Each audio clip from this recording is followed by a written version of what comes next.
Да кажем снимка с него, да. Добър ден на присъстващите, честита нова година, която е високосна, дано да е и успешна.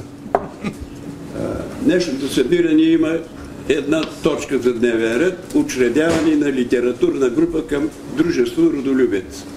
Преди това предлагаме да чуем един рецитал, който смятам, че приляга на това, което по-късно ще учредим. Заповядайте. Взех да покажа. Ние да открием. Благодаря. Аз искам да кажа, че този рецитал е дело на господин Василев. Умно направен, много добра подборка. Малко се наложи да съкратим, за да... Да.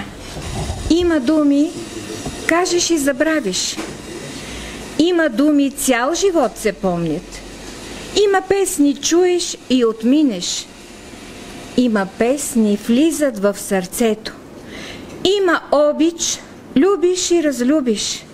Има обич, обич дор до гроба. Земя като една човешка длан, но по-голяма ти не си ми нужна. Щастлив съм аз, че твоята кръв е южна, че е от кремък твоя стар Балкан. Земя като една човешка длан, но щупи се в тази длан сурова стакана с византийската отрова и кървавия турски ятаган. И стана чудо. Смертю смърт поправ.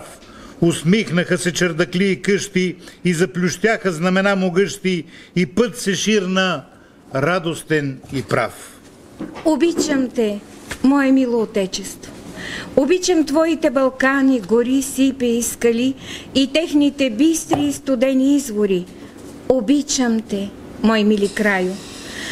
Обичам те от всичката си душа и сърце, ако ти да си обречено на тежки страдания и неволи. Всичко, що е останало в моята осиротяла душа, добро и свято, всичко е твое. България. Каква тревожна дума! От 8 букви траурни искри сме изковали с видното ти име, което като въглен ме гори. Аз пия от ранения ти въздух, сърдитото ти слънце ме пече, от тръпното ти недоволство зъзна, щом някой името ти изрече на празно. Но аз те моля, отпрати към мене изпратените срещу теб стрели. Аз плача над съдбата ти голяма, аз викам в полунощ и в полуден като на майка: мамо, мамо! Ти пребъди, пожертвай само мен, хвърли ме на оголени чукари, на псета и на вълци ме хвърли. България! България! България! Мълчание. Сърцето ме боли. Те газиха обрулената шума, спъваха се в камъни край струма, вслушваха се в птица подранила. Слепите бойци на Самуила. През долища, ниви и поляни люшкаха се те като пияни, бавно, длан в длан, и стъпка в стъпка с болка пареща и с обща тръпка. В кървавата бездна на очите гаснеха пожари страховити и превръщаха се в ями тъмни, от които нямаше да се разсъмне. Царят блед изправи се край друма, вдигна длан към Божията стряха и се свлече. Дума не продума. Слепите бойци не го видяха. Откак се, мила моя майколе, зора зазорило, от тога се, мила моя майколе, войска провървяло. Кон до коня, мила моя майколе, юнак до юнака, юнак до юнака, мила моя майколе, байрак до байрака. Бой щем да се бие, мила моя майколе, на Софийско равно поле. Кръв ще лее, мила моя майколе, за Христово име. За Христово име, мила моя майколе, за Христова вяра. Овчар си гора питаше. Гороле, горо зелена, доскоро беше зелена, сега ми горо изсъхна. Дали те пожар пожарили ли те слана сланила? Гора, овчарил говори. Нито ме пожар пожарил, нито ме слана сланила. С нощи овчарю минаха до 3 синджира с роби. Първият синджир овчарко все тези млади девойки. Кога девойки заплачат, гора се свърши, превива, широки друми метеше. Вторият синджир Овчарко, все тези млади невести, кога невести заплачат, гората шума отпада. Третият синджир Овчарко, все тези млади юнаци, кога юнаци заплачат, гора с клонове изсъхва. Нека носи ми още срама по челото, синила от бича следи от теглото. Нека спомен люти от дни на позор да висне като облак в нашия кръгозор. Нека ни отрича историята, века, нека е трагично името ни. Нека беласица стара и нови и батак в миналото наше хвърлят своя мрак. Нека да ни сочат с присмехи обидни щупените окови и дирите стидни по врата ни още от хомота стар.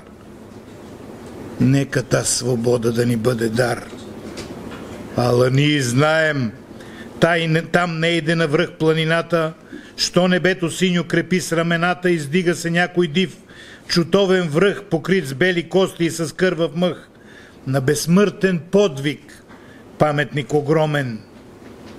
Има едно име, що вечно живей. О, Шипка!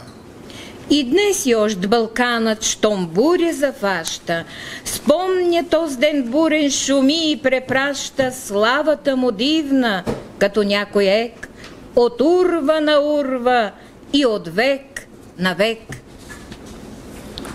Момичетата танцуваха две по две, в стари басмени рокли, танцуваха на широка площадка в парка, сами, две по две, две по две.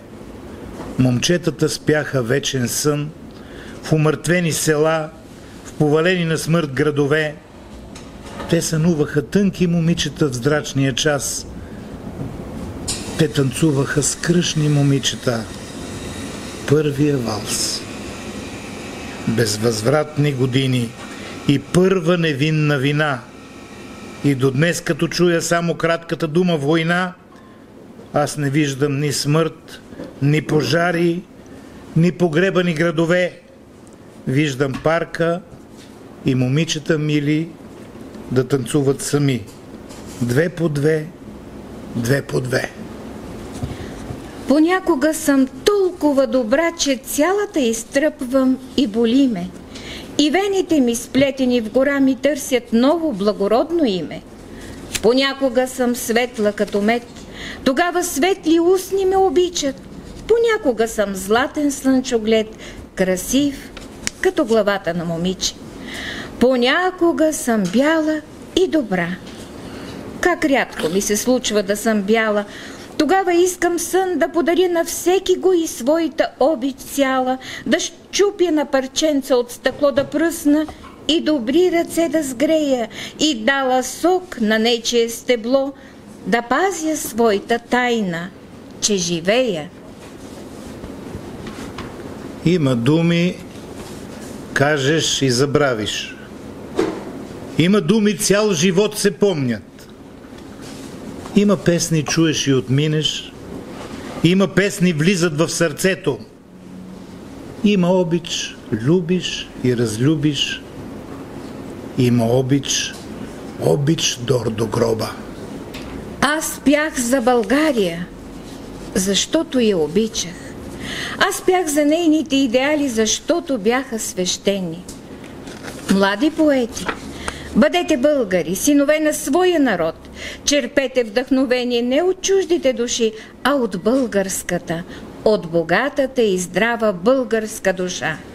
И тя ще ви се отзове с благодарност. Поклонници на чужди етикети, на чужди гербове и имена. Винете ни, винете ни, винете, макар да нямаме вина. За обичта към българското знаме, към българския слънчев чернозем. Родили сме се българи и няма рожденната си кръв да отречем. О, припомнете си къде до днеска от ризи на обесени мъже е шито знаме, за да има Левски и да умре безсмъртен на въже. Заключени зад черните решетки на своите карирани палта, Коя от ризите ви ще затрепка и родно знаме ще ни спомни тя? През тези дни и ясни нощи не гледайте на нашето състръв. Отец Паисий обикаля още и проверява българската кръв. Отрябва този свят да се изстрада. Повторно трябва в теб да се роди и всяка вещ и образ покрай тебе сърцето твое да пресътвори, за да останеш, за да си потребен, за да те има и след теб дори. Благодаря на господин Василев. Благодаря. Благодарим на нашите рецитатори, които бяха кратки и изразителни. Понеже е първо събиране, аз предлагам с по няколко думи, ще чета имената от този списък, да се представят съвсем накратко за творческата си работа най-вече. Татяна Танасова.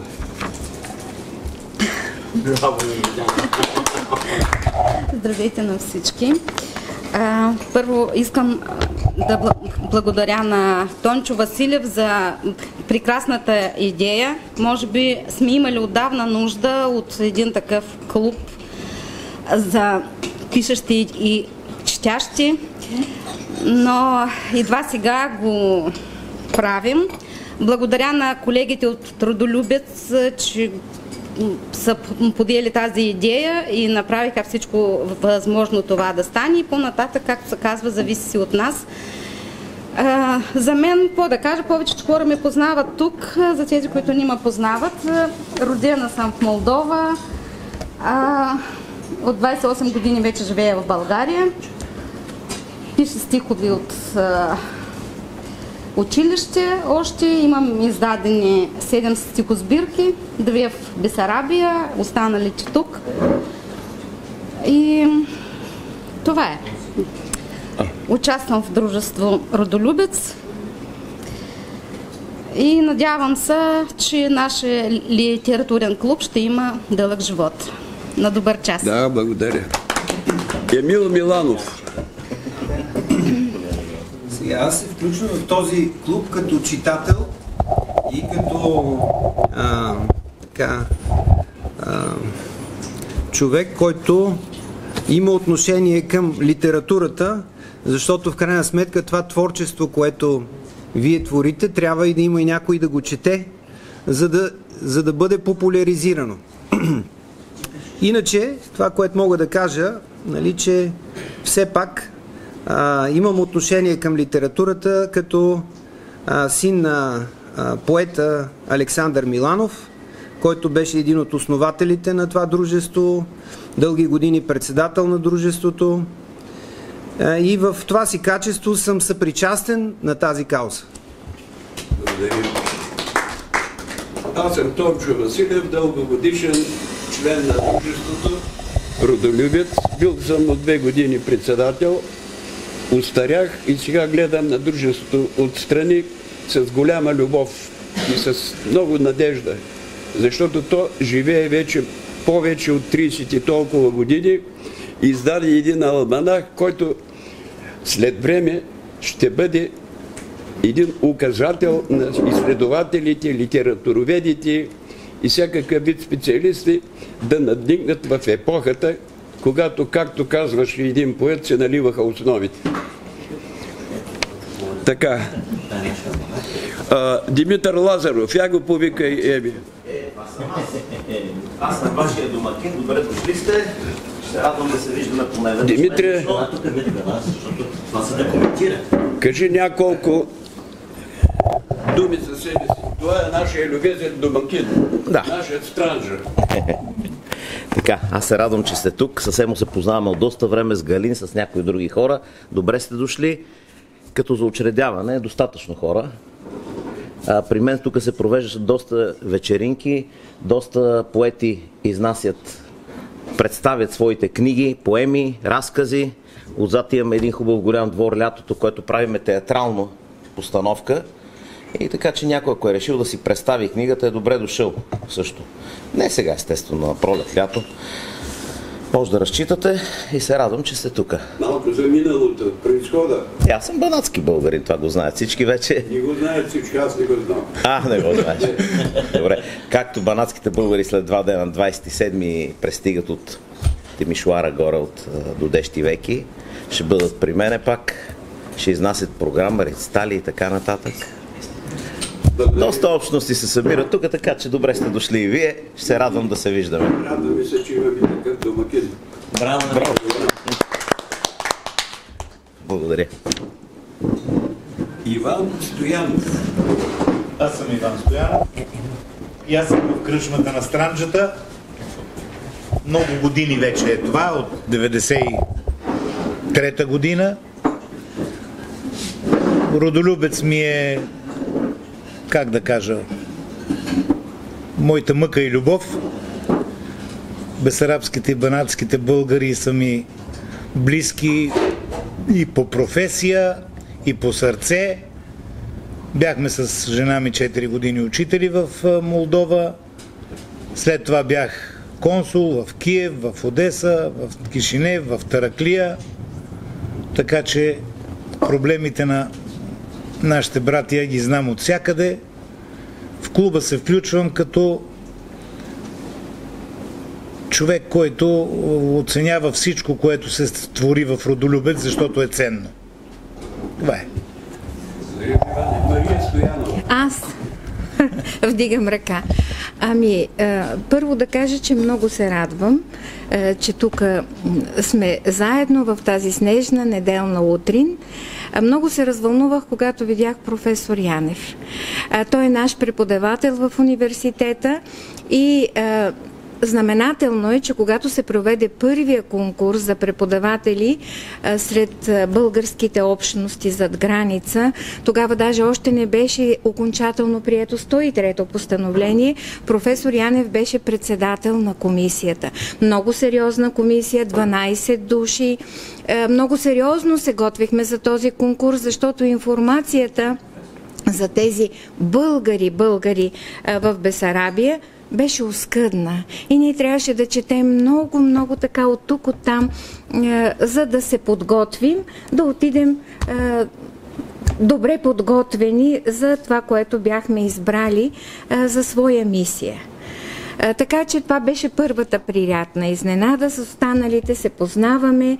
Дружество Родолюбец, както каза Иван, е наша така любов и болка. В последните години не можем да се включваме активно. Имаме така някакви ангажименти и като родители, и като баба и дядо, но с каквото можем, когато можем, с удоволствие се включваме, а в клуба се включвам като почитател и ценител на талантите, които така са много. Ето Таня Танасова познаваме много отдавна. Винаги с удоволствие чета нейните толкова искрени, толкова вълнуващи стихотворения. Талантливи са нашите българи, много талантливи и красиви, и работливи, и талантливи. Да сте живи и здрави всички!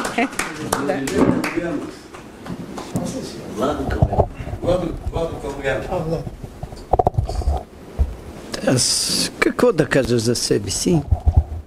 Това, че съм от 91 година в България и от тогава членувам в Дружество Родолюбец, каквото можех помагам и помагах, така че за мен и това е едно дружество, самото название казва Родолюбец, което милее за българите по света. Така че тук нещата са... Трябва на всеки един българин в България да се знае, че това дружество, благодарение на своята обществена дейност, върши голяма работа, което е пример за много други българи по света, тъй като той е единствено в България и затова трябва да му се помага. Аз за себе си какво да кажа? Съм завършил Москва литературния институт Максим Горки през 1981 година. съм публикувал в Кишинев, първата книга издадена в Кишинев през 1991 година, "Капки от корена". Останалите всички са издадени в България. Имам една малка, най-малката книга, която е издадена в Чувашия, на чувашки, 99-та година. Иначе останалите книги, които аз пиша, и поезия, приказки, история.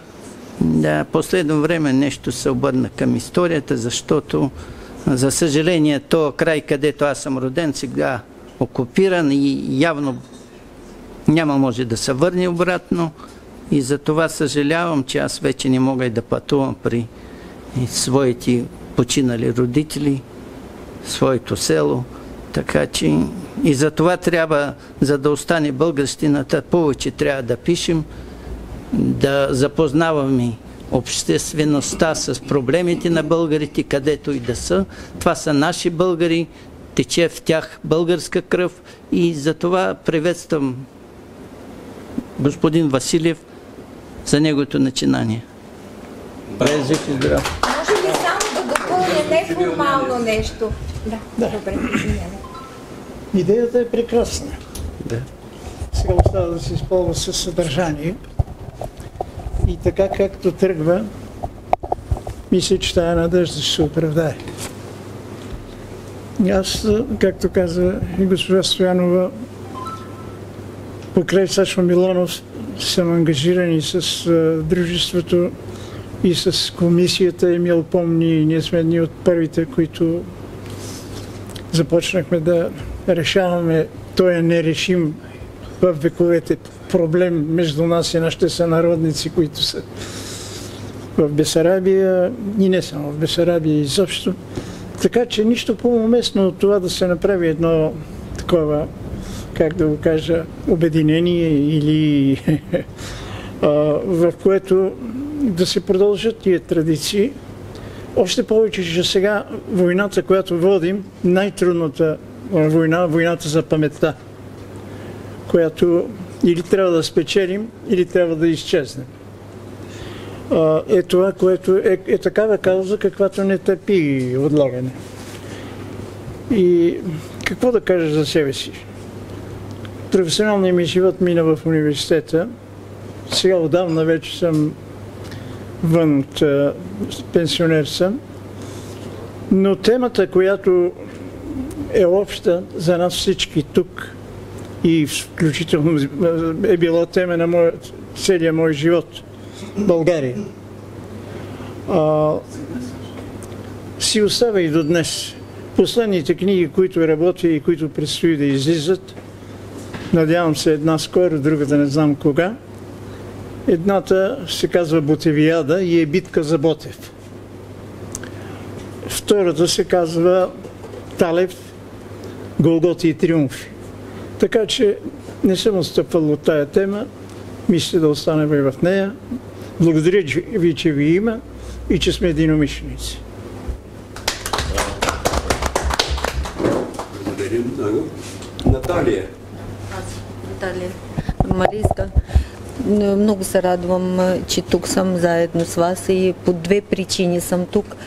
Първо, както господин Милано каза, аз за съжаление нямам такъв талант да писвам, нито стихове, нито никакви други произведения, но имам чест да представя една таврийска българка, как да го кажем, или българка от Таврия, моята учителка по български, не по немски, защото тя е преподавател, беше руски, немски и български език, което тя прие с удоволствие и почна на децата да прави така, като те да не си забравят своят език, български език, културата и така нататък. И това тя много го прави и много добре се справиш с това. В момента тя е пенсионер. И днес специален поздрав ще го кажа малко по-късно и нейната творба ще я представя. И аз много се радвам, че тук съм сред не само на учредяването в момента, ама и в Родолюбица. Не си го мислех, че така ще стане, ама живота такъв е непредсказуем и не знаеш къде може да се намериш в бъдещето си, да видиш. За себе си, защо се намери? Аз, да, поради войната съм тук. Макар че винаги съм искала да бъда тук. Не знам за какво. Може би кръвта ли така ми усеща, че съм българка и традициите, така, не знам. Но много ми харесва. Искам да кажа, че тук ми семейство, тук ми сини ми. И така стана. Работя. Винаги съм свикнала да работя. Никога не съм чакала някой да работи заради мен. И така. Благодарим. Да. Другата Наталия. Това съм. Заповядайте. Казвам се Наталия Байлева. Също нито съм творец, нито съм преводач. Макар че съм завършила българска филология в Киевския университет и бях тук на стаж петата година в Софийския университет при професор Чолаков. Писах дипломната си работа по историческия роман на Антон Дончев "Време разделно". Защо избрах тая тема? Защото дядо ми преведе този роман на украински език.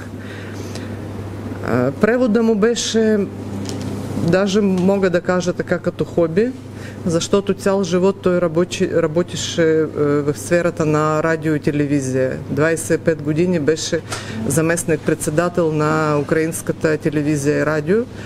Обаче, когато излезе в пенсията, много така активно почна да се занимава с преводите, с популяризирането на украинска литература в България и българската литература в Украйна. През 90-те години имаше идея, имаше огромно желание да организира дружество Родолюбие в Киев и приложи всичките си усилия, всичките си връзки. На този момент това беше основно, да можеш да го отвориш в Киев. Обаче вече възрастта не му позволяваше да стане председател на дружество и имам даже писмо, което той написа до моя преподавател Иван Андреевич Стоянов. Той ми преподаваше български език в университета. Той да стане председател на това дружество. И малко така го натисна, той се съгласи и сега това дружество в Киев носи името на Иван Стоянов. Но естествено и дядо ми отдавна вече е починал преди 33 години и Иван Андреевич вече е починал, така че аз се старая колкото мога, примерно сега, да продължавам тяхното дело. В смисъл, като ме поканиха в това дружество, имам голямо желание да ходя, но пак като читател, като почитател на българска литература. И искам да имам тук някакви такива запознанства в вашите среди, в литературните, да мога нещо да опозная, да науча и да предавам на тия българи, които го желаят в Украйна. Как се казва дядо? Александър Китков. Да, благодаря много.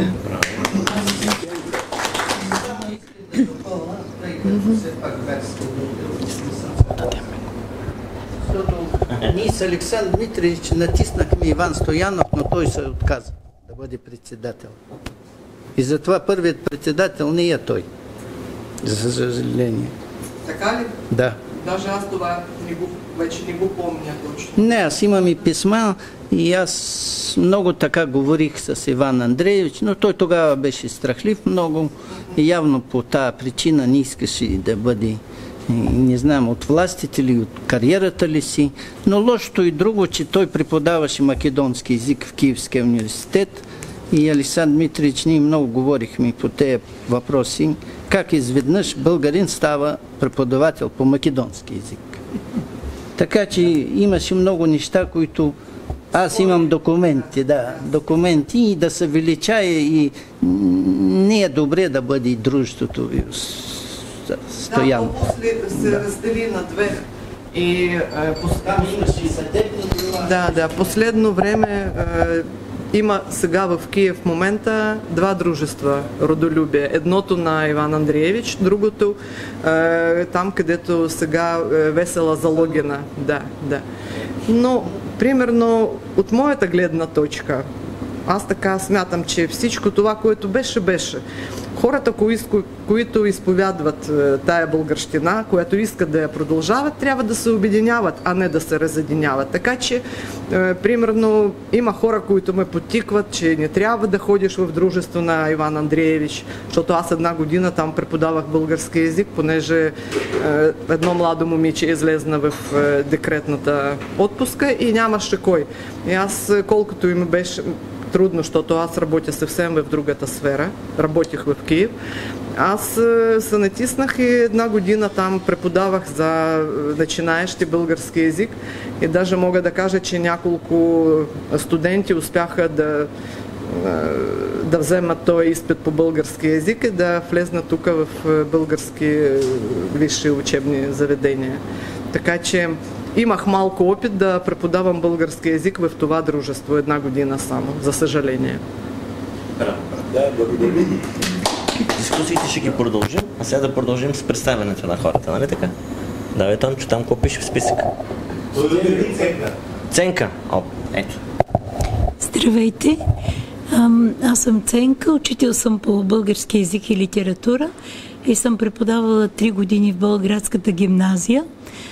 Както говореше Мария, и аз почти нищо не знаех въобще за бесарабските българи. Това беше спестено, когато бях ученичка. Бях много изненадана, когато открих този свят.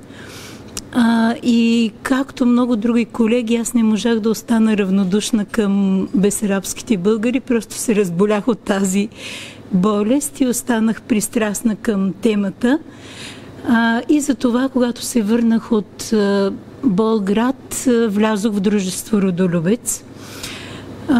Може би това преподаване, тази работа в Болград събуди така и творческите ми желания, сили. След връщането си издадох 2 книжки. Едната е детска, казва се Хоботчо. Има и такава пиеса, а другата е книга с разкази. Издадох я миналата година, казва се Истории по пътя. Един от тези разкази е свързан с Бесарабия. Приятно ме е, че съм тук с вас и пожелавам успех на тези срещи. Благодаря.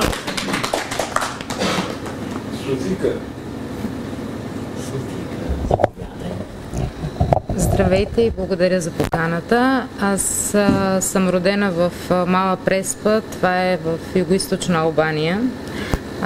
В дружество Родолюбец съм член още от 2002, ако не се лъжа. И продължавам смисъл да помагам с каквото мога и когато мога на дружеството.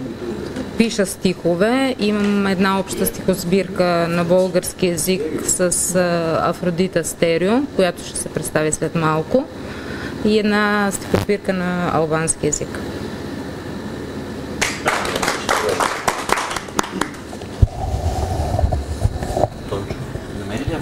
Стерео.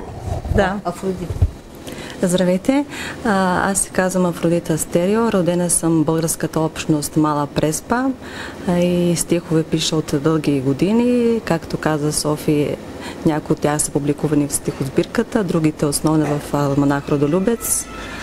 И в дружество Родолюбец участвам почти, може би, пак от 2002 година, малко преди не толкова активно, но сега надявам се да участвам повече. Галин. Накрая Галин.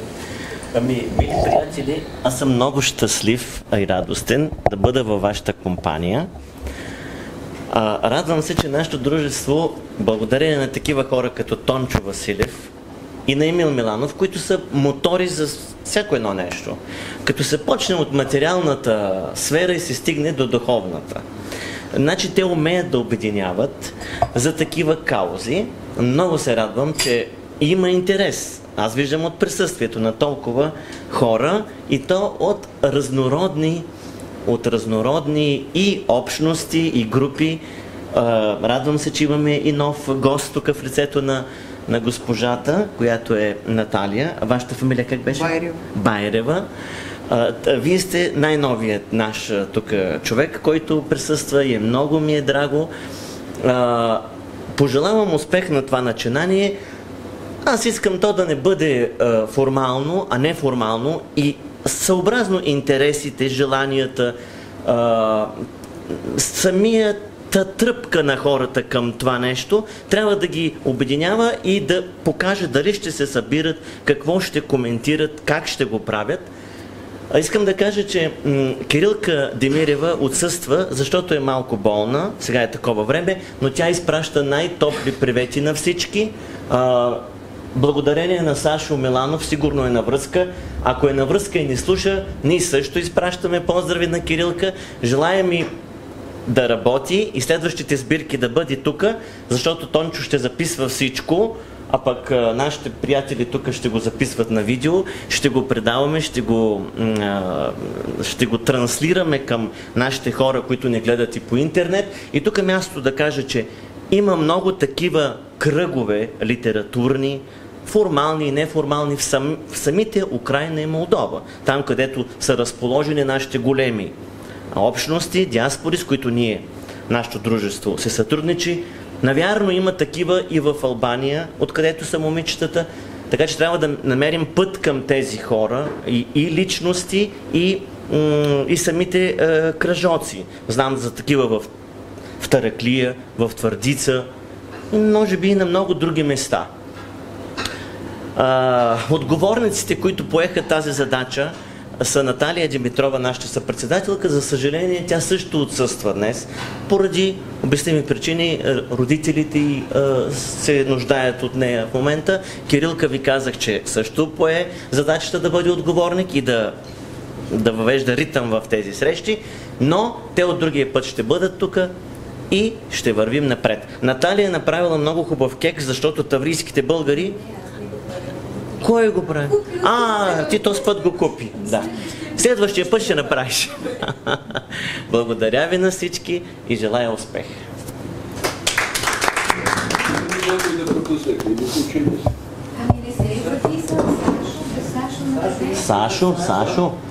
Сашо. Младче Миланов. Така, прилично често ме пропускат, защото аз съм винаги зад някакъв пулт или някакъв компютър, но така последните 10 или повече години помагам за различни дейности на дружеството от към техническата част. И, не само, и организационно, тук там и други неща, но където мога помагам. В този клуб много се радвам за тази инициатива. Аз съм имал пориви преди много години творчески и имам така малката надежда нещо да се пробуди пак в мене, така че да почна пак да пиша, но не знам. Но е хубаво, че се случва и трябва да се случи. Затова съм на пост зад компютъра и сега се връщам там пак. Има чат за тези, които и Кирилка е там, и Наталия също са в чат. Така че ако има въпроси... Да. Благодаря.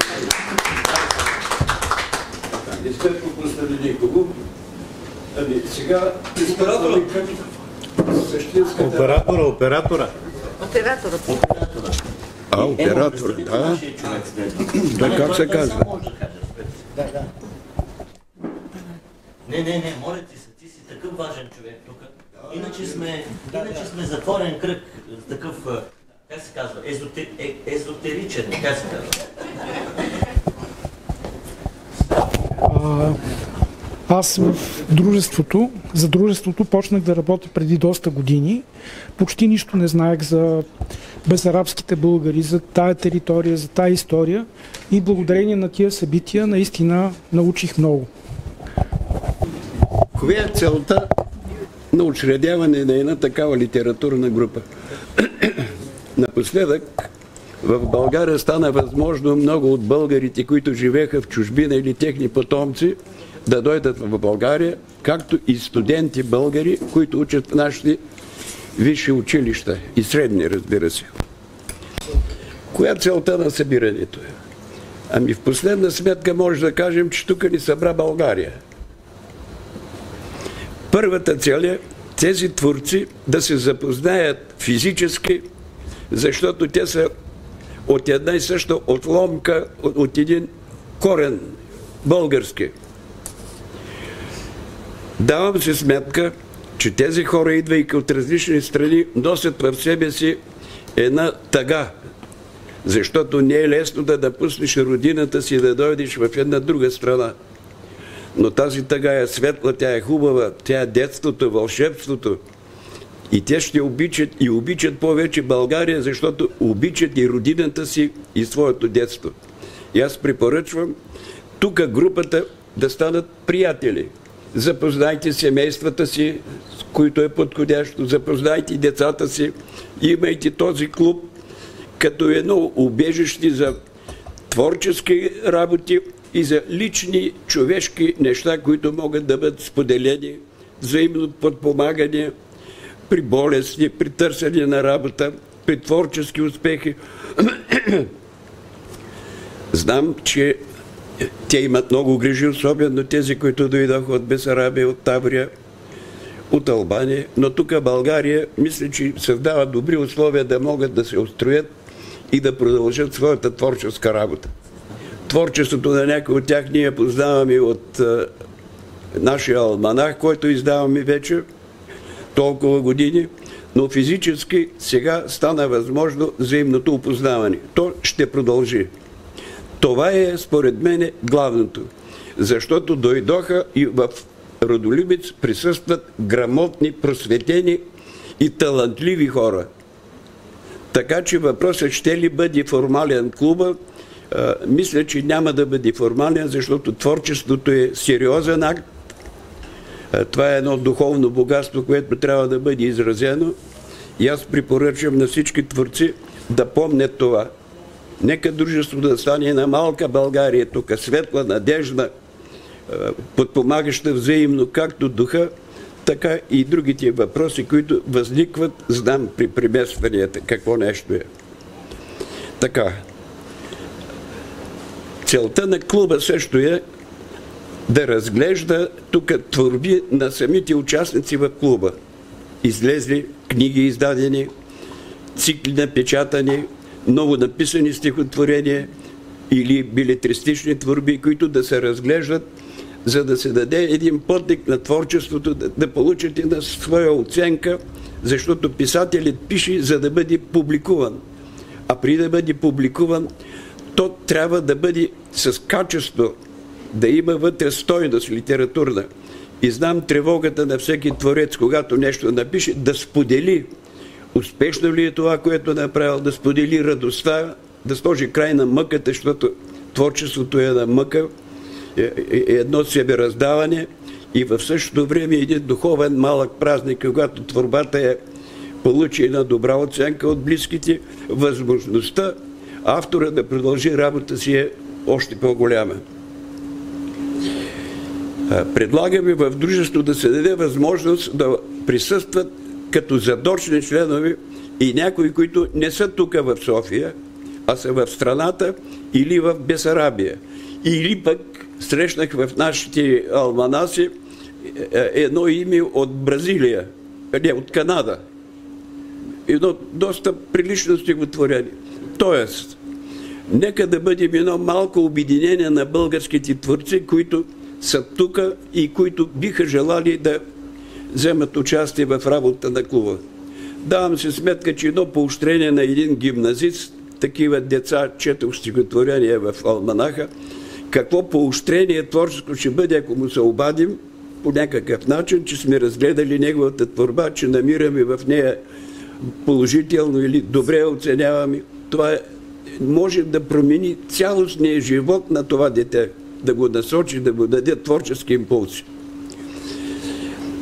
Следваща задача е участниците в клуба да се запознаят с част от творчеството на нашата литература, на автори, които вече не са между нас и са живи автори.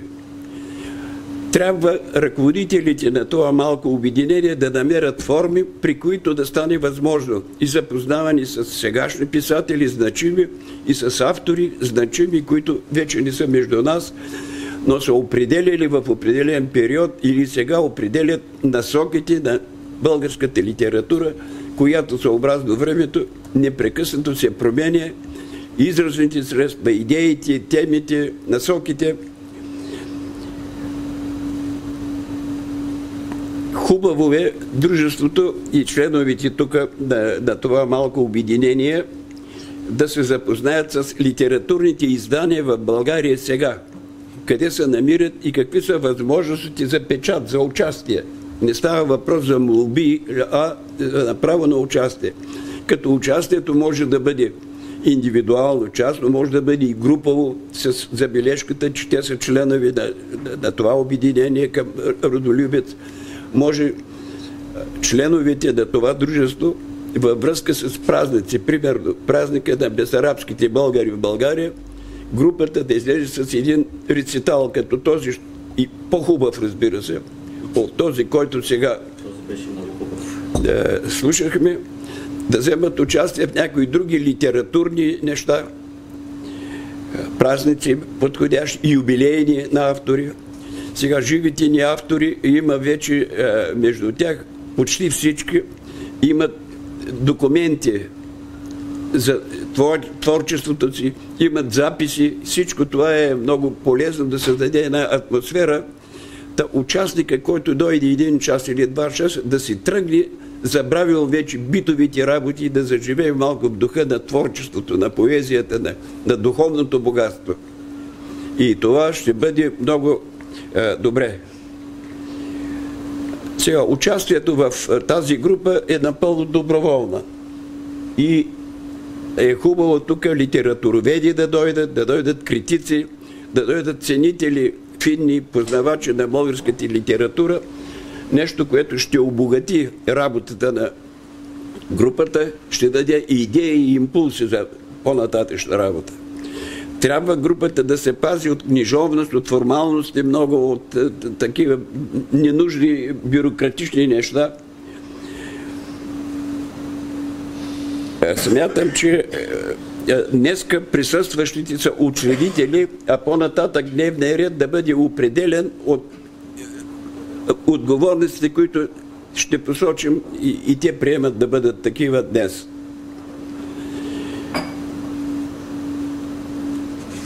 Сигурно не изразявам всичките възможности на клуба, но горе-долу така. Какво предлага ръководството на Родолюбец? Предлага тази литературна група да се учреди днеска и да носи името Литературен клуб Родолюбец. Литературният клуб Родолюбец е в рамките на Родолюбец.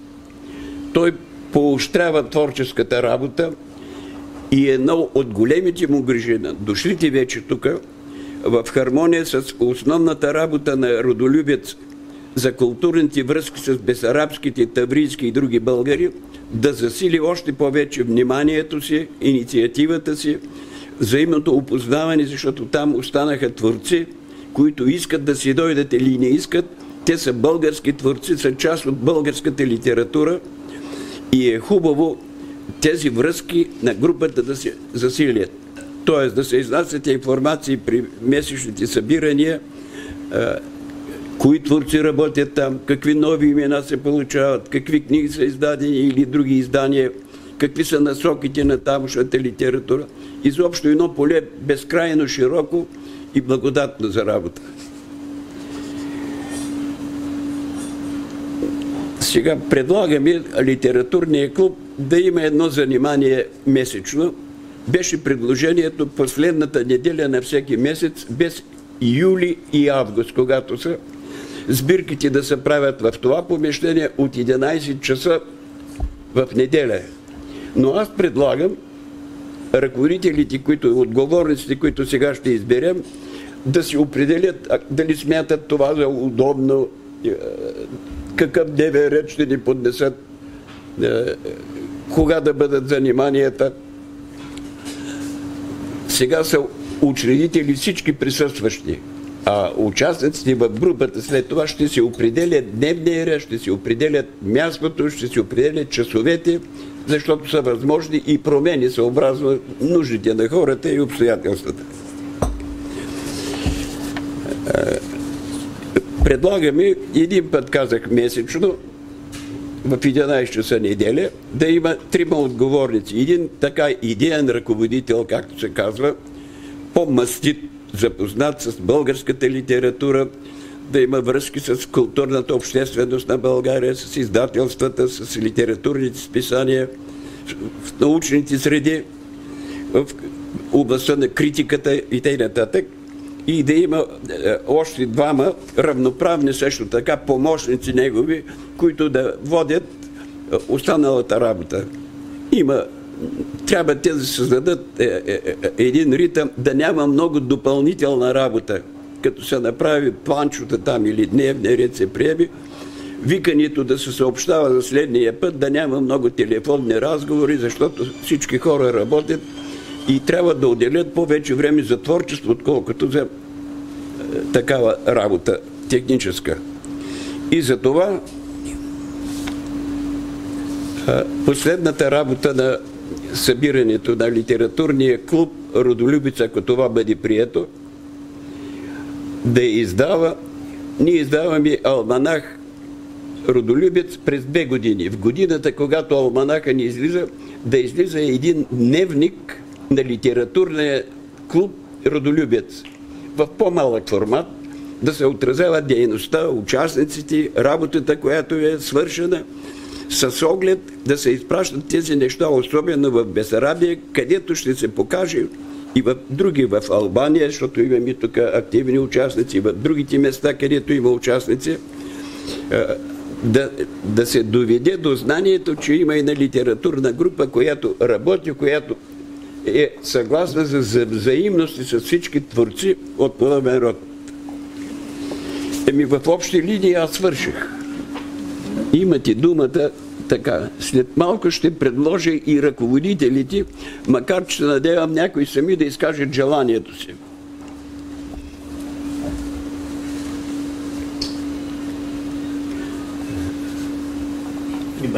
Има ли някой да допълни нещо?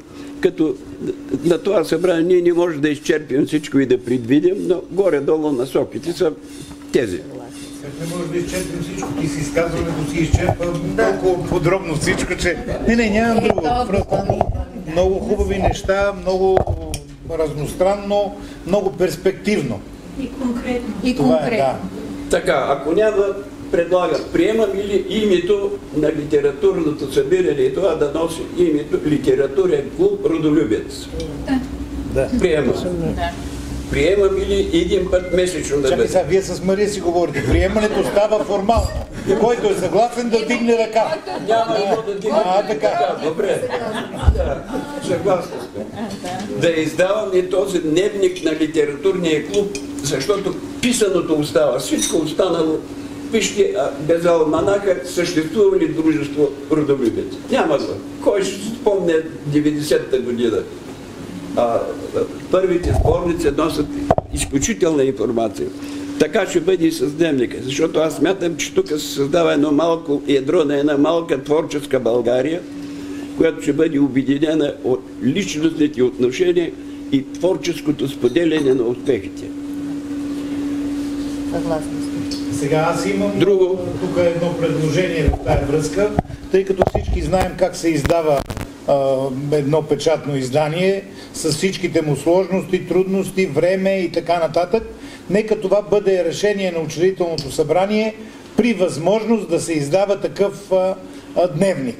Защото ако заковем решението да се издава и до година не може да го издадем, работим против нас си. Това са всичко предложения. Да, ето, моето също е предложение да се създаде възможност и да се прави организация за издаването на такъв. Ако няма възможност, една отделна рубрика в алманаха. Точно, една рубрика може да има. За това нека да оставим малко като поживее дружеството. Всичко, което предлагаме като предложение е предложение и в ръководството ще има ръководителите, отговорностите, така добре казано, да имат пълна свобода за промени, за инициативи, за отмени на неща. Днес е важното, че поставяме учредяването и това е един малък празник, смятам, за тази малка България и за тези, които по така други причини не присъстват тук, но са самишленици и ще бъдат активни участници. Предполагам, че всички ние участници в този сбирка, вече този литературен клуб, ще подпомагаме всячески с инициативи, с присъствието си, с материали, работата на тази малка, творческа, нека да я наричам слънчева групичка, която ще създаде литература не местна, не регионална, а равна на литературата, която създават големите наши творци. Свърших. Браво, Тончо. Благодарим ти. Мога ли аз да взема думата за една минута? Сега, свърших условно каза, защото Условно. ръководството и дадохме възможност да си починат хората, да помислят, като казвам предварително, че всички ние ще бъдем съответни отговорници на това по-своему, отговорни към работата на клуба. Имаме си един Странжа, който е също така потомък на бивши наши бежанци, широко отворен човек, и който напише голям роман, ще го разглеждаме в задния двор, където ще има така възможност и театрална сцена. Дай Боже и пиеси да бъдат написани. Така, какво предлага ръководството на дружеството?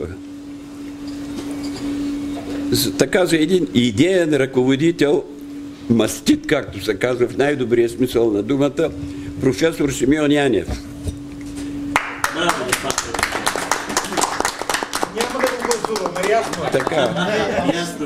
Така, Софика Мале от Албания и Кирилка Демирева, която по болест отсъства днес, да бъдат лявата и дясната му страна. Той ще определи коя е лявата, коя е дясната. Имате думата. Има една народна песен, четох на българите в Бесарабия, че гърдите носят слънцето, главата носи луната, а двете ръце носят звездите, така че господин Янев, предполагам, че той е тясно свързан не отскоро с работа на дружеството и ще му бъде едно удоволствие да вижда как тези творци създават литература, която ще влезе в учебниците на децата и ще получи място в програмите на нашите висши учебни заведения по литература. Благодаря ви. Да благодаря сега да кажа. Благодаря за честа.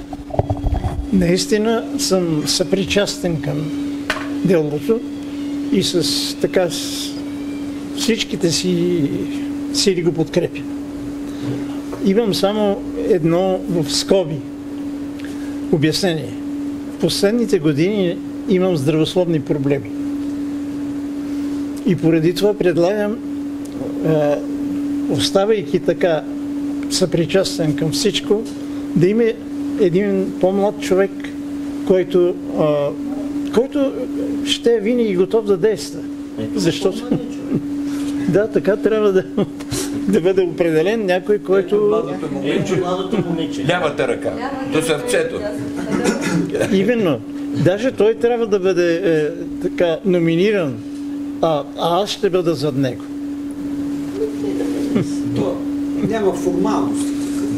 Но нека се има предвид, защото това вече не зависи от желание. Вашата задача бъде да направите смислен дневен ред, да помогнете при търсене на хора. Вие имате връзките, имате познанията, имате оценките предварително още, защото тук трябва да дойдат хора качествени, да научим нещо от тях.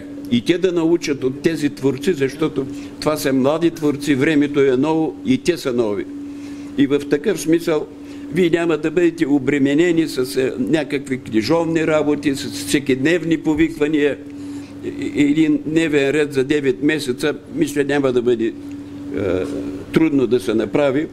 А името не искам да ви лаская, но вие сте свързани, вие сте известен човек с качества и привържен към проблемите на дружеството Родолюбец и към проблемите на България в последна сметка. Не знам дали съм много убедителен, но ви моля да приемете в такава степен.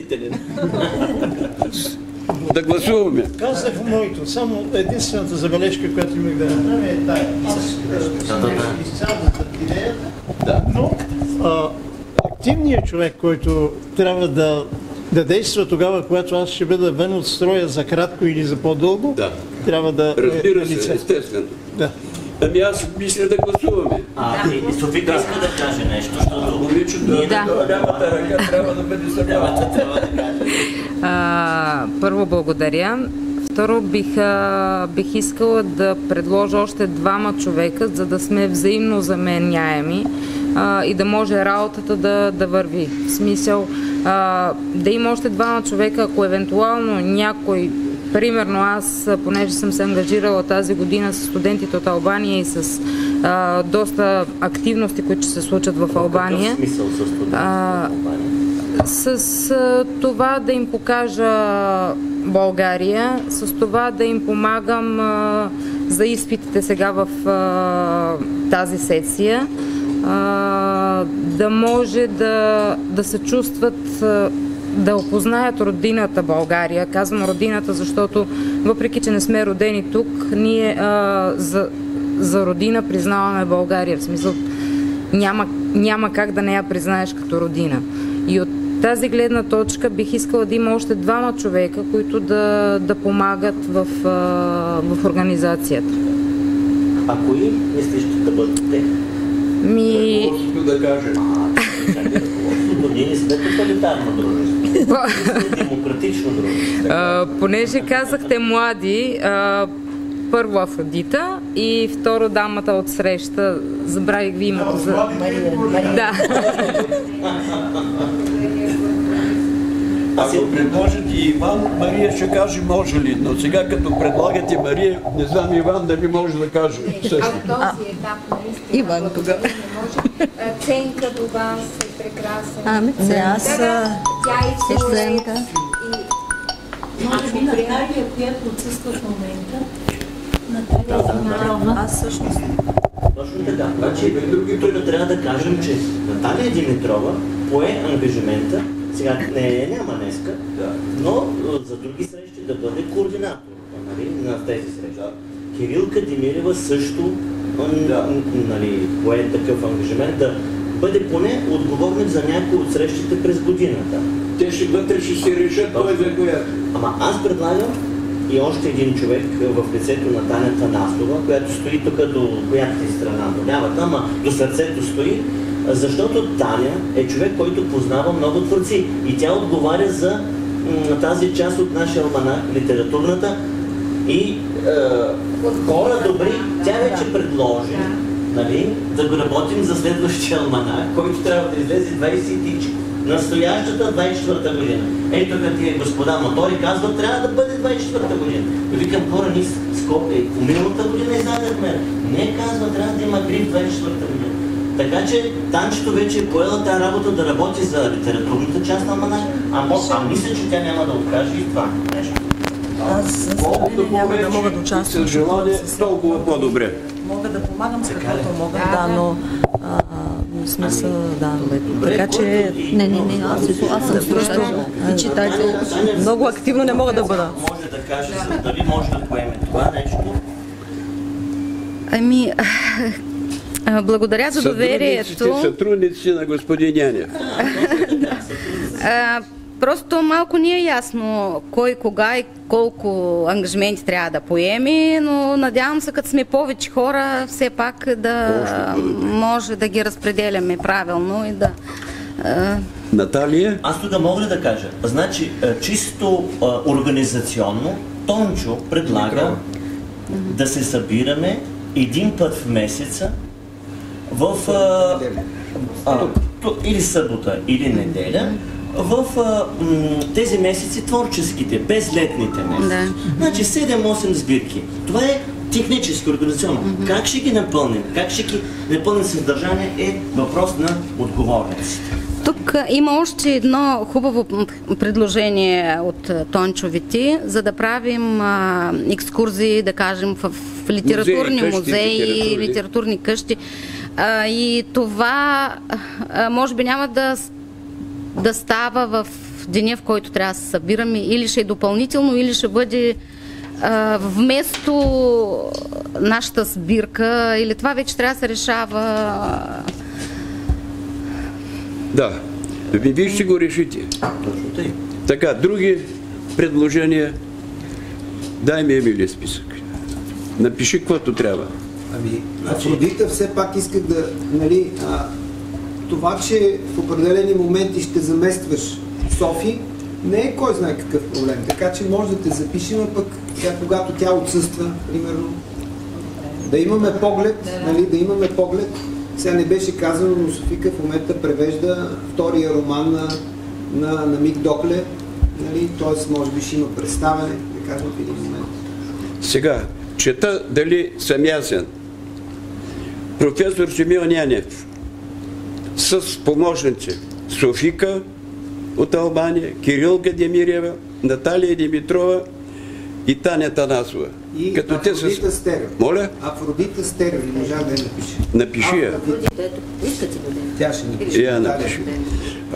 Те се разпределят. Може всеки една дата да си вземе, да предложи, като кажат готово, господин Янев ще каже съгласен съм, или ще допълни, или ще промени, ще смени.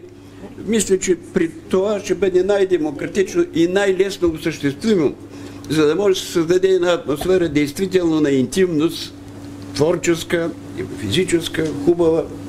Така. Ами, ако това сме съгласни, аз ще прочета учредителния протокол, с който ще завърши събирането. Да намеря черното, че малко както каза господин Янев, малко със здравето не сме така, по възрастови.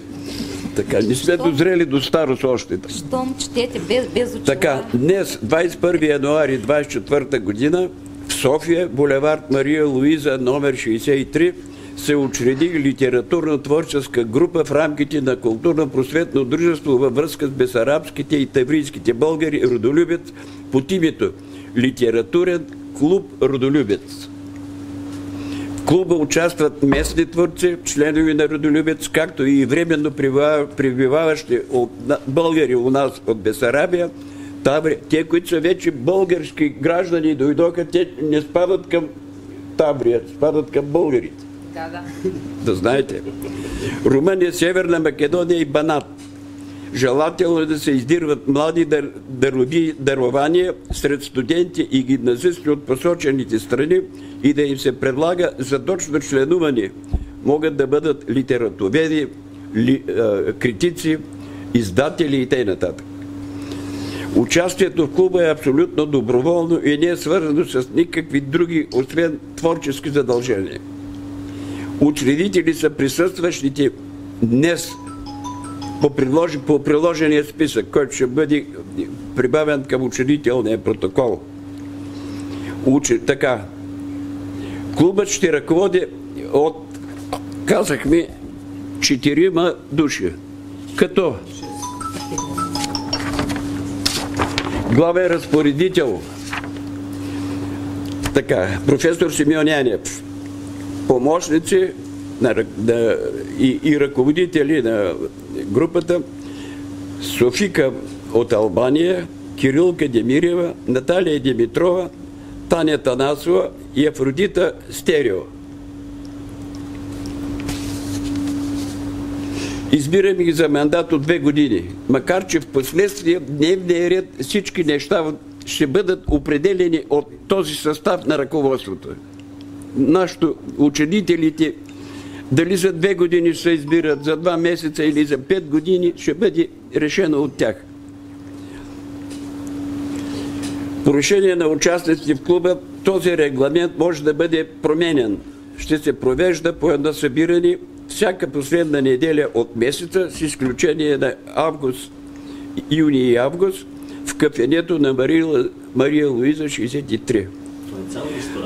Целта на клуба е чрез подходящи форми на работа да подпомогне взаимното личностно и творческо запознаване, да разглежда авторските им творби, излезли книги, литературни публикации или новонаписани и непубликувани поетични и белетристични произведения, да запознае участниците с литературни печатни издания у нас и възможностите за сътрудничество в тях, да запознае участниците с творчеството на значителни наши автори, особено езиковото им майсторство, да взема участие в организирани подходящи празници, като Деня на бесарабските българи, юбилейни литературни празненства, месеци на българската поезия и другаде. Да проявява непрекъснат интерес към развитието на литературните творци в страните, които по-горе споменахме. Да се подпомага взаимно и да подпомага училищното дело по български език в тези страни. Клубът ще издава всеки 2 години по един брой дневник на литературния клуб. Казах ми тук, че това е пожелание. Сега, може би идеята към литературния алманах Родолюбец да се отдели така 50-60 страници от работата на... Това ще бъде, може би, не знам, те ще го решат. Който ще отразява най-значителната негова дейност. Всяка дейност на клуба, всички дейности в клуба са на обществени начала. Тоест няма да има високи заплати. Така. Домакин е Димитър Лазаров, ръководители на учредителното събиране и протоколчик Тончо Василев и предава всички други неща на новоизбраното ръководство, което ще ръководи литературната армия в Дружество Родолюбец. Благодаря ви. Свършим. Само да ви кажа, че този човек пише на пишеща машина всичко това. Браво! Браво на него! Ама ето и това. Всичко Браво. Има бива да се отбележи. Имате думата. Да, това искам да кажа, да се отбележи там в протокола, че така избраните са с равни права. Да, добре. Да. Добре. И оттам ние вътрешно... Това ще допълни имената и всички с рава. Така. Има един пръв между равните, както казват римляните. Ще бъде професор. Така. Може ли да попитам? Професорите вече и ние възрастни трябва да се учим от младите. Тончо има въпроси. Има. Има един въпрос. Как се отнасяте към присъствието на украинци, които не са бесарабски българи? Например, познавам майката на момиче, тя е ученичка и тя пише. Сега не знам тя дали би се радвала да бъде поканена. От Украйна са, не са бесарабски българи. Поканете, няма нищо по-хубаво от това. Млади хора да идват амбициозни творчески нищо по-хубаво. Особено, които пишат на български. Да. Тя общува на български, сега аз не знам на какъв език пише. Не зная. Лека по лека ще започне на български. То изкрада така. Ще остане в България. Сега, извинявам се, че се намесвам, но на времето ставаше дума за пишещите на различни езици и Бог да го прости, баща ми Александър Миланов каза така: на какъвто език пишеш, ти си член на тази литература. Например, поета от ромски произход Усин Керим пише на български, значи е част от българската литература. Той пише и има обич. Да, има обич, да. А пък има българи, които живеят в чужбина, пишат на чуж език, те са част на чужда литература. И украинци, ако почнат да пишат на български, те са част от българската литература и ние приветстваме това нещо. Щом живеят в България, биха могли и говорят български. Сега, понеже съм взел думата да ни я взимам втори път, понеже днеска е бабин ден, ще прочета едно стихотворение, първи детски литературен опит на Александър Миланов. Бабин ден. Бабин ден е днес, другари, ден на всички баби стари. Един дядо вихрогони, почна бабите да гони, ала те се съюзиха и му гащите свалиха. като материал за дневника. С учредителния протокол, с този списък. Сега има предложение от Зорянев не се е разписал тук. Чакай, Имейлите е важен. Ето Кирилка предлага да се напишат и имейлите, и телефоните, защото трябва да имаме координация. Така, понеже сега, официалната част на учредяването завърши. Останалото е пиене на кафе и обмяната, и което казваш... Имаме една участничка, която дистанционно участва и пратила едно стихотворение, което да бъде прочетено, да е зачитано. Ами, идеално. Заповядай. Преди няколко, преди малко бих казала за кого става. Мария Федоровна Буц, което едно обращение ма поканя да ви го прочете от нейното име и от, като представител от Таврия. Тя в момента е в Богдановка, Чушмели, намира се и пенсионирана, или пенсионерка, как да го кажем по-правилно. И така ме помоли да прочете обращение и нейната творба, която тя написа. Ще я прочете по-късничко. И така, скъпи сънародници, много поздрави от Таврия. Радвам се, че в България има родолюбиви хора, които поддържат връзка с българската диаспора. Животът е скоротечен и това, което вие правите, неимоверно важно, защото заедно с човека изчезват и неговите таланти. Нека българското слово завинаги да остава живо. То пропуснато през нашите сърца. То придава на бъдещите поколения нашата положителна енергетика, нашата любов към живота. И това е... Да. И това е... Увода. Стихотворение, което Мария Федоровна беше го написала като гимн на българите и искам да го прочета сега. Българи в Украина. Живеят българи в Украина. Напуснали България омайна. Не искали в робство да живеят, а песни свидни на български да пеят. Нашата родина е Украина. Прекрасна, мила и безкрайна. Задружно ние с другите живеем и песни български си пеем. И българско хоро играем, и родния език си знаем. Предаваме на млади поколения традиции и нови постижения. Това стихотворение беше написано на 21 март 2019 година. Ето, Искрата е... Да.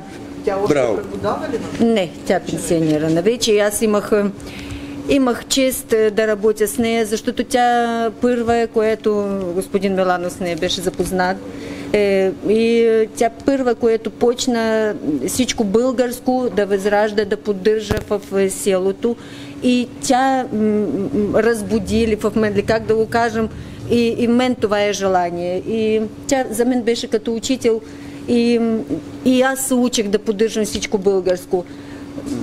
И литературен език български, да го запознавам по-близо, и културата също. От коя година в вашите училища почнаха? Не ли 90-та ли, куда беше? 90-та беше. Но като неделни училища. Не, като урок, като официален урок, да. Аз не се учах. Аз то беше по-късно. Дневник. То беше по-късно. Сърдечен и хубав. Да, тя има още няколко творби, които ако може, после ще ги представя. Може би се наложи така, тя индивидуално видео обращение и по видео. Тя да си ги прочете сама тези творби. Официалната част, казахме, завърши. Сега са разговори и на кафе вече. Така. Извинявам се, Тончо Василев, вие не се представихте много добре, обаче той работи от дълги години в Българска национална телевизия и малко за филмите, които направи, да каже, 2-3 думи. Първият филм в 2 части по 40 минути беше "Забравените българи". Тогава действително бяха забравени. Дай Боже сега ръководство на Родолюбец да не допусне след 20 години да се прави нов филм "Забравените българи". Тоест връзките трябва да бъдат ускорени. И правих един филм за българите в бивша Югославия, който така предизвика раздразнение на сръбското правителство тогава, но така имаше добри отзиви. Как се казваше филма? Филма беше "Съседи братя". Той също беше в 2 части. Имахме неприятности там с... Родолюбец да има по екземпляр от филма. Да можем да ги показваме. Какво да има? Да имаме екземпляр в нашата вече архива на... От филмите на Да, било би хубаво. Да, така е, обаче не знам как стои въпроса с екземпляр от твоите филми от Българската национална телевизия. Ладо казва да имаме такива, да ги показваме. Емил ги има, те са остарели вече, ние правихме опит при едно мое изказване там. Тогава технологията беше на 2 банда, много сложна работа е, то преди 30 години. Но в Емил има така текста поне. Копия има, но те май не са много качествени. Текста го има. След това и те бяха съхранени в захарната фабрика по време на революцията. У нас захарната фабрика прокапа и част от материалите са така, не са много годни за употреба. Така че остава като история. Може да се обърнем към те. Аз искам тук да ви помоля, не знам дали всеки от вас или част от вас, да кажат как виждат по-нататък нали, сбирките, какво те могат да допринесат за връзки с турци от, както Тончо каза, Украйна и Молдова и където имаме български общности от западните покрайнини. Защото трябва да мислим, нали, регулярно, всеки месец да имаме нещо да се движи този клуб. Да кажа нещо. Не е нужно това. Ние едно от основните дейности на Родолюбец, една от дейностите на Родолюбец е представянето на нови книги, свързани с нашата дейност. Ето това нещо може да премине като задача или като съпътстваща дейност на този клуб. Защото организацията по представянето може да бъде пак както до сега на Родолюбец, а пък иначе подборката на книгата, определянето, коя да се представя, може да бъде задача на клуба литературния. Литературният клуб предлага на дружество Родолюбец да се обсъди книгата на еди кой си в литературния клуб, а на някакъв вид сбирка. Това може да бъде една от дейностите на дружеството, защото има една опасност, която съществува в един момент, ако разбира се не се представи допълнително хората като се събират, да остане този литературен клуб без практическо съдържание. Хубави идеи, хубави мисли, всичко хубаво, но какво реално след един месец, като се съберем, ще правим тук? Ще говорим пак по същия начин или както момичето прочете някое произведение, което е пратено до нас, или някой е разбрал за излязла нова книга в Молдова на български език, Жоро Барбаров написал едни нови барбаризми, да ги чуеме. Това някаква практическа дейност, осмислеността на клуба е принципиално духовна, но тая духовна довеждана до главите на всички е практическа дейност. Всяка сбирка ще си има тема. Добре, Не, и Тончо много хубаво каза всичките тези неща. Покана на писатели. Да.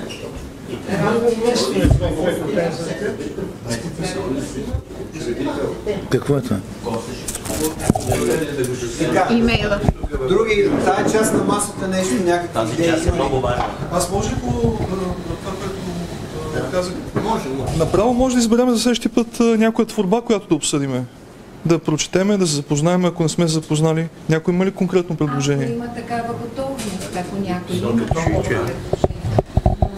Другото, което се сещам, хубаво е да се канат и различни автори, да присъстват тук, да се запознаем с тях, да има разговор с тях, да каним млади хора, които да бъдат вдъхновени от тези автори, да се представя различна литература, не само творчество, но и историческа включително, защото нашите области не за всеки млад човек са познати.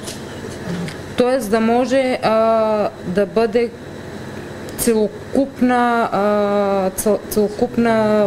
да има целокупен обхват този литературен клуб. В смисъл да не е само чиста литература, романи и поезия, да включително, защо не и Веселка Тончева, сещам сега, да представи нейното творчество като етнолог. Тоест има ужасно много теми и възможности да се разкрие и да се разгърне клуба. Да. Вие сте млада, докато живеете, все ще има теми такива, разполагайте ги в дълбочина. Сега аз предлагам господин Янев с тази малка група да останат тук на себе. Следващото събрание да го обявим ще бъде на 25 февруари, последната неделя, да му измисляте дневния ред. Аз мисля, че едно посещение на литературния музей, докато се оформи групата и среща с Капралов, няма да бъде лошо, но така. А може да разгледаме и вашите творчески изяви, господин Василев? Да дойдат тук, близко до вас интим, да си поговорите вие. Сега, аз за последен път искам да уточня, че до толкова, доколкото преценявам собствените си възможности, предлагам да се отбележи, ако не е завършен протокола, че съм готов да бъда консултант по абсолютно всички литературни въпроси, но организационната част не е в моите възможности. Вие ще възложите сега, като се съберете, на коя дата, кой какво ще отговаря. Има периоди, в които отсъствам. Да, всички са. Така че младите хора, Таня и всички останали, нека още сега се разбере, кой всъщност ще даже най-добре е сменно. Или не знам, както се реши, нали? Ако може да хвана малко организационно чисто, аз ще заместя малко в момента, защото и Кирилка и Наталия не са тук, но те изявиха желание предишния път да помагат точно в тази част. Кирилка предлага, значи казахме, че трябва поне за следващия път да подберем някаква тема, за да може да се подготвиме, или тези хора, които ще говорят, да се подготвят. Кирилка предлага да се пратят по имейлите, да се предложат теми, които да се разискват, т.е. не само това, което е тук, но и хора, които имат така ангажираност, интерес, да пратят теми, от които да се подбере примерно следващия път, следващите няколко пъти какво да се обсъжда. Трябва да сложи срок на тези теми, за да може да има време да се Галини, да разпиши и си напиши името. 3 пъти ти дава списък. Аз съм го направил. Къде? Ако може да споменете имената на учредителите на дружеството Родолюбец през 1990 година. Без тях нямаше да има клуб Родолюбец. Миглев, да. Ето, Иван Миглев е един от участниците, който може да дойде от Търново и да представи или своите творби, или не някой друг. Ще си ги решава. Първата сбирка се пак да представи на господин Василев и като творец. Той е скромен, но аз лично имам една негова детска книжка, знам и за други негови творчески изяви и нека бъде той в центъра на първата сбирка като творец. Кое? Не. Аз мога да се включа в представянето. Да, но знам за неговите филми, знам. Книжката мога да представя. Тази, която има е... Добре, добре. Има ли в електронен вариант или само книги? Господин Василев ще каже, тя е тук някъде. Той сега много не чу. Значи, Тончо, Мария предлага следващия път да представим твоето творчество. Боже, Защо Боже? Какъв Боже? Ето конкретно предложение. Ама защо? Добре. Аз предлагам, Таня познава Капралов, да говори с него и следващото събиране да бъде в музея на литературата, да се уточни час и дата, да ни посрещне там, да го видим, защото за голямо съжаление и аз не съм ходил. Може ли да допълнявам нещо? Ще бъде така едно запознаване. Може ценно. Сега, аз мисля, че трябва да се отнесем с пълно разбиране към това, което каза професор Янев, но екипа остава без мъж и аз предлагам Сашо Миланов да влезе в този екип. Да. Абсолютно. Ако е съгласен, да. Значи имаме две предложения. Не знам кое ще се спрем. Дали на Мария или на Тончо за това, което той казва за литературния музей? Литературният музей е нещо, което в смисъл аз лично не съм го посетила и ми се струва едно добро начало. Може да бъде друг път, Мария. Втори път. Ама Софика и Таня биха ли се ангажирали да направят логистиката? Аз мога да се свърша с Атанаска право и да попитам, но не се знае дали кога ще каже той, че... Когато избере, няма да гледаш неделя. Трябва да е неделя, защото работят. Василев, че може би да не са неделя. Кога да се... Ще го решавате. То това остава да се решава. Предвид, че хората работят. Предвид, че работим всички. Това е просто... Събота или неделя остава. Априори, то не може да бъде друго. Защото и ресторант е оговорен за тогава. Значи или събота, или неделя. Добре, събота тогава. Добре, събота. Вие ще го решите и ще кажете. Значи, уточняваме се, тук след като свършихме дневния ред, че следващото занимание ще бъде в литературния музей на българската литература, Капралов и Тане, а през това време вие ще направите вече за останалите дати един път напред е достатъчно. Така, напред. Много два пъти. Да. Кирилка също е дори приятелка с Капралов. Така че тя също може би съдейства, тя ще оздравее тогава. Уточняваме се с това. Следващото събиране ще бъде съобщено кой ден и час. Софика ще отговаря. Тя, които имат възможност, някой, ако нямат. Таня предложи да не е неделя, следващия месец, а събота. Ама не е. Заминали, казва се сега. Събота, 24 или е? 24 февруари, литературния музей или тук, в зависимост от възможността, от колко часа? То не е зависи. Литературния музей как има? От колко часа ние искаме? Сега, чакайте. Музеите работят по принцип в събота и неделя. 10:30 искаме ние. Дали събота работи музея? Би трябвало да работи, но вижте, по интернет трябва да проверим. Нашия музей работи. Събота или неделя? Тя иска събота. Някой иска неделя, така че това по-скоро да се обсъди. Ако искате това да го направим, дали ще бъде събота или неделя, да го дискутираме следващия път и да бъде събота или неделя. Сега трябва да се реши. 24 или 25 категорично. Аз се съмнявам, че музея в неделя ще работи, че можем да... Музеите работят без понеделник по принцип.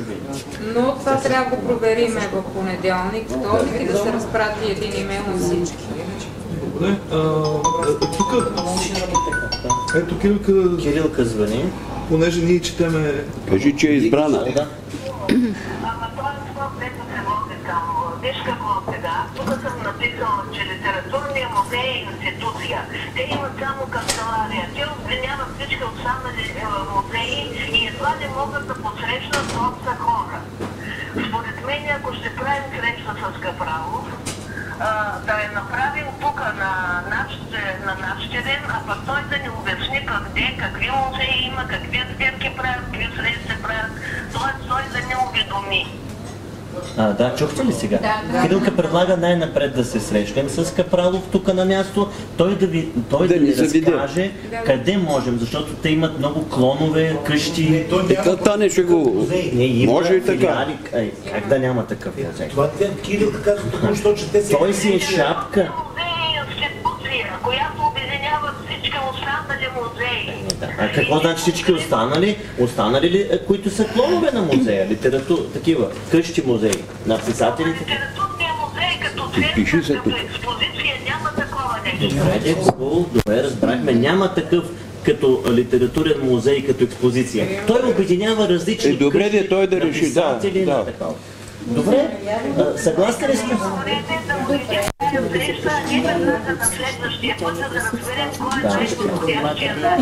Добре, съгласни сме, но ти съгласна ли си да говориш с него за среща? Да, я подпиша. Другия път. На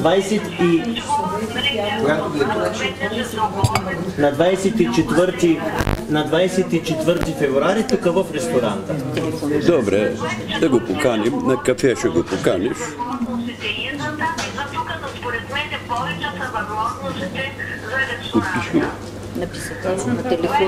Добре. Без телефон, ти ще кажеш. От 10:30, както вече учредителният протокол гласи. И Софика, ще се свържим с Софика и с Таня Танасова. Ето ви трите ще бъдете отговорници за срещата с Капрало. Господин Янев, съгласен ли е с това? Господин Янев, той... Аз нека пак кажа ясно. Да. Приемам всичко, което мога да помогна в качеството на един пъщен. Да. Вие слагате печатъл. Така че нека бъда Ахмед Догон. Така. Да, роля е много важна. Много важна. Събужда малко подозрителност, но приемаме. Да, но той говори за обръчи от фирми. Те да са тези фирми да дойдат. Така. Закриваме. Благодарим на домакините, на участниците. Казах високосна година, с много успехи, с много радост при събиранията, с много емоции, с много надежди, които да бъдат сбъднати. Благодаря ви. И ние благодарим. Сега, аз на това момиче се казваше... Софика. Софика. Аз ще подготвя материали тук, допълнението към протокола и другия път, като съберем, ще го придам и ще съхранявате това. И тези материали ще влезат в този дневник, за който говорим. Учредителният протокол, това стихотворение на Сашо работата. Еди какво.